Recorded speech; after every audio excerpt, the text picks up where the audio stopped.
Hello friends, welcome back to my YouTube channel 10th expert classes 0.3 में।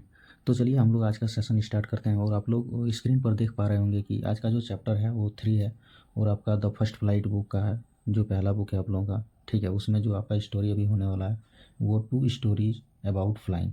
इसमें 2 story का मतलब है 2 कहानी, अबाउट फ्लाइंग मतलब उड़ने के बारे में ही 2 कहानी दिया हुआ है, जिसमें एक हिज फर्स्ट फ्लाइट और एक एरोप्लेन का है। ठीक है, हिज फर्स्ट फ्लाइट जो है इसमें आप ये फ्लाइट जो है उड़ने वाला, जो ऊपर में आपको फ्लाइट दिखता है जहाज, उसको नहीं समझना है।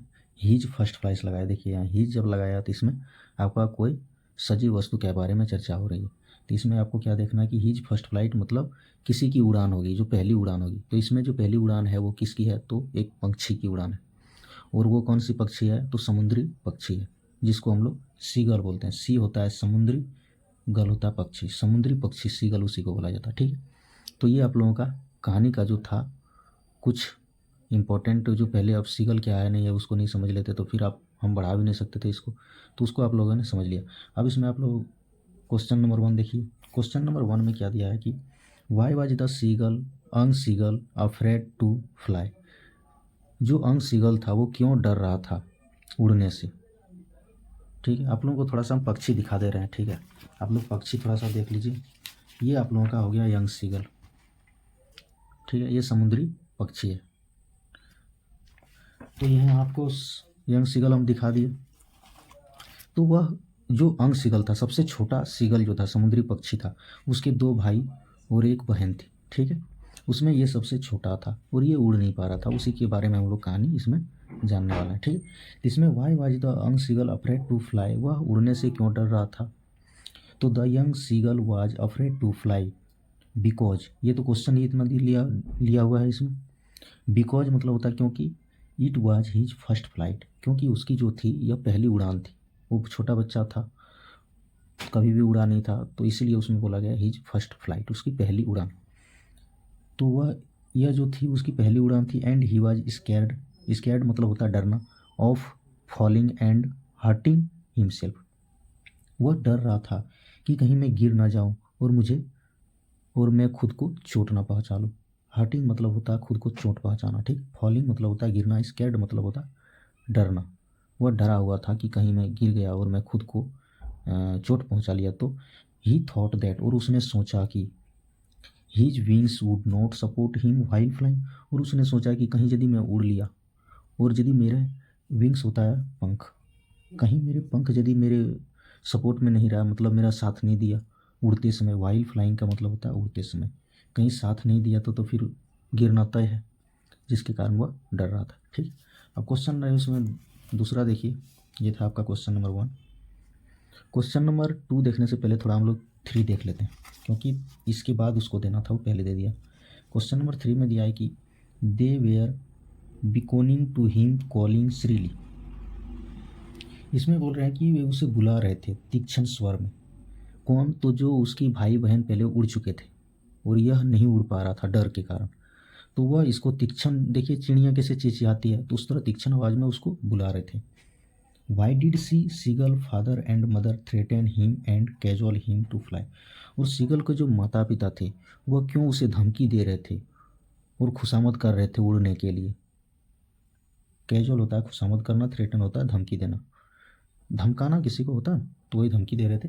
तो क्यों, तो the seagull parents had tried everything but he was not willing to fly due to fear of falling down.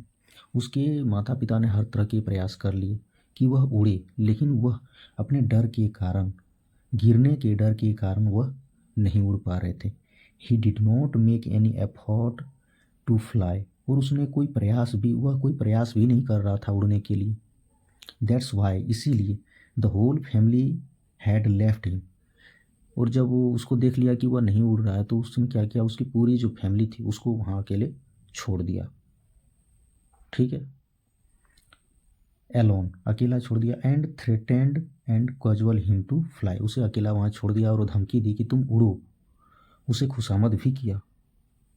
ठीक है, तो ये था इसका क्वेश्चन। देखिए कहानी में आपका पूरा उसमें सार दिया हुआ है, किस तरह है नहीं है। यहाँ आपको जो क्वेश्चन में दिया है उसको हम बता दे रहे हैं, एक एक आपको वर्ड मीनिंग हम बता दे रहे हैं। ठीक, ताकि आपको नहीं लगे इस तरह कि हमको कोई वर्ड मीनिंग इसमें से छूट गया। अधिकतर हम प्रयास करते हैं कि सब आपको वर्ड मीनिंग इसका हिंदी पता हो, ठीक है, ताकि आपको जो है एग्ज़ाम में जब आप क्वेश्चन आंसर करेंगे तो उसमें आपको सेंटेंस बनाने में ईजी हो। जो ट्रांसलेशन पढ़े हुए हैं उसके लिए सेंटेंस बनाने में ईजी हो सकता है, जो नहीं पढ़े हैं उसको रटना पड़ेगा, ठीक है। हम सब बता ही दे रहे हैं लेकिन फिर भी रटना पड़ेगा आपको। अब इसमें देखिए, the sight of the food maddened him, sight of food maddened him, what does this suggest, what compelled the young seagull to finally fly. इसका क्या कहने का मतलब है कि जब भी उसको भोजन की दृष्टि ने, मतलब जब उसको अकेला छोड़ दिया, उसको किसी ने भोजन नहीं दिया, तो उसके भूख के मारण वो पागल हो रहा था, भूख के कारण वो पागल हो रहा था।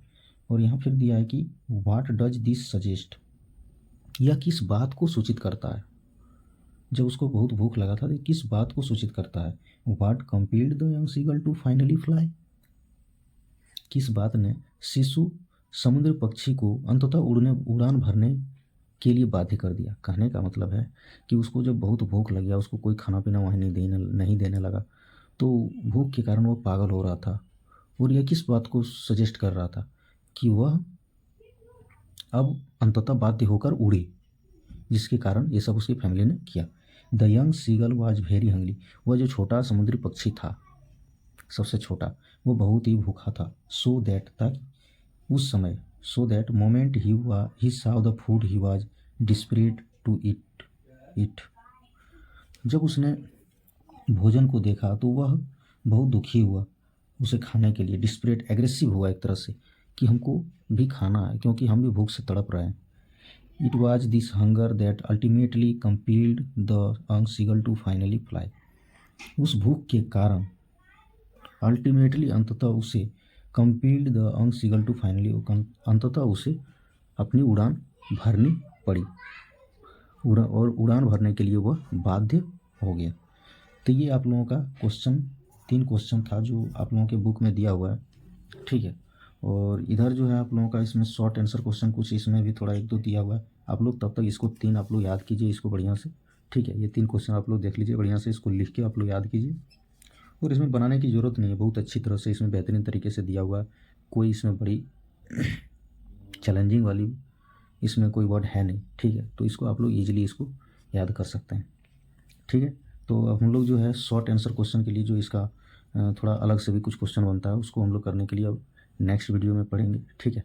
अभी के लिए इतना ही रखते हैं, और फिर इसका OMR शीट भी करेंगे जो पीछे इसका है, इसमें MCQ, जिसमें आपको राइटर, पोएट, ये सब रहेगा, ठीक है। तो अभी के लिए इतना हम लोग रखते हैं और मिलते हैं नेक्स्ट वीडियो में। Thank you.